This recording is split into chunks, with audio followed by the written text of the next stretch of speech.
নমস্কার, শিখার রান্নাঘরে সবাইকে অনেক অনেক স্বাগত। আজ আমি আপনাদের সামনে একটি নতুন রেসিপি নিয়ে হাজির হলাম। আশা করি ভালো লাগবে। একটু স্কিপ করবেন না, পুরোটা দেখবেন। প্রথমে আমি গ্যাসটা অন করলাম। এবার আমি একটি কড়া বসালাম, তাতে একটু জল দিলাম।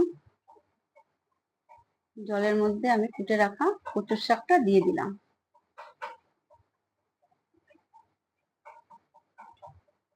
দেখুন, এর উপরে আমি একটু নুন ছড়িয়ে দিলাম। এবার ঢেকে দেবো 20 মিনিটের জন্য। 20 মিনিট পরে আমি আবার ফিরে আসলাম। এবার একটু আমি ভালো করে নাড়িয়ে দেবো।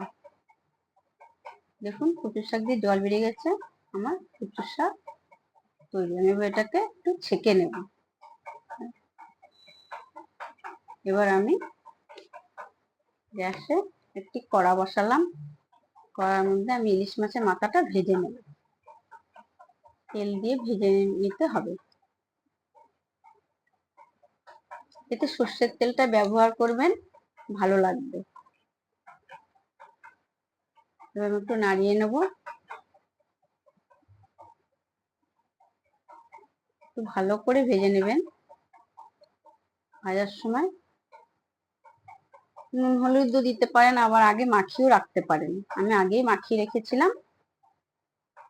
দেখুন, প্রায় মাছের মাথাটা ভাজা হয়ে আসছে। এবার আমি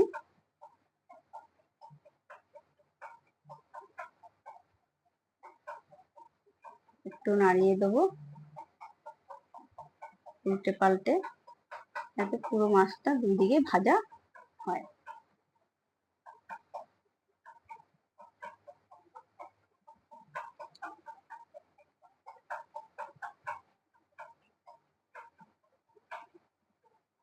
এবার আমি মাছের মাথাটা ভাজা হয়ে গেছে, এবার তুলে নেব।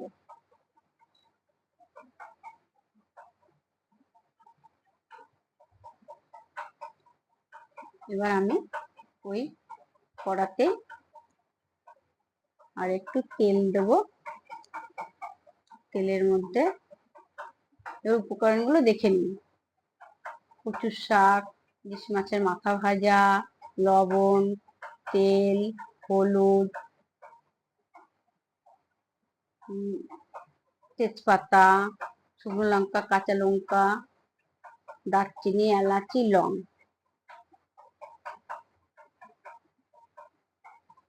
এগুলো লাগবে। এবার কড়াইটা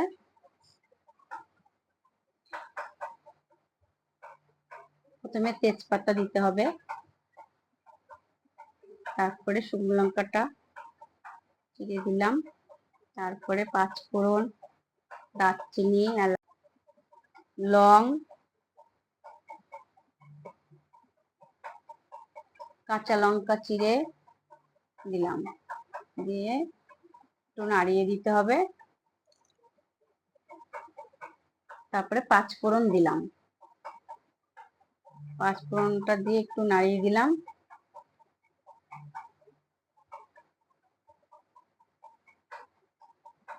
এবার আমি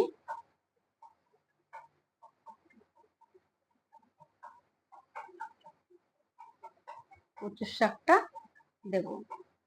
পুরোটা কচুর শাকই আমি দিয়ে দেব।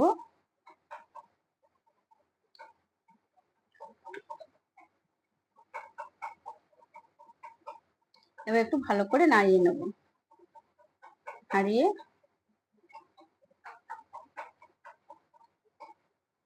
এর মধ্যে স্বাদ মতন লবণ দেব আর হলুদের গুঁড়ো দিলাম। এবার এটাকে আমি ভালো করে নেড়ে নেব, যাতে হলুদ আর লবণটা ভালো করে এর মধ্যে মিশে যায়।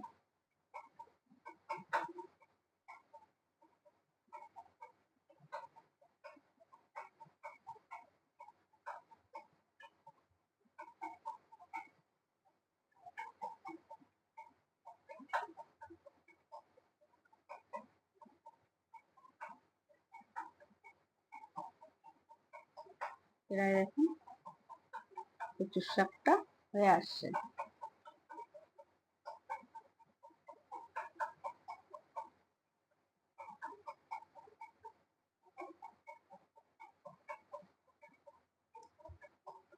এবার আমি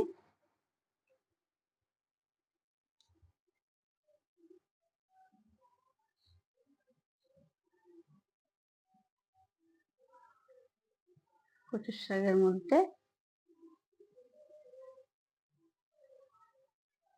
একটু মিষ্টি দেবো। মিষ্টিটা দিয়ে ভালো করে নাড়িয়ে নেব। এবার নামানোর আগে আমি মাছের মাথা যে ভেজে রাখা ওগুলো সব দিয়ে দেবো। চাইলে আপনারা আস্ত মাছের মাথা ভেজে দিতে পারেন, কিন্তু আমি একটু ছোট ছোট করে কেটে নিয়েছি যাতে কাঁটাটা বেশি না ছড়িয়ে যায়। ঠিক নামানোর আগে ওটা দেব বা দিলাম।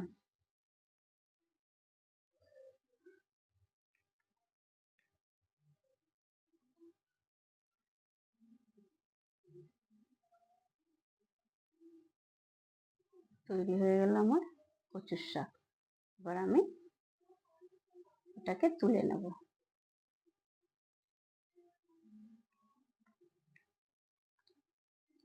দেখুন আমার কচুর শাক রেডি।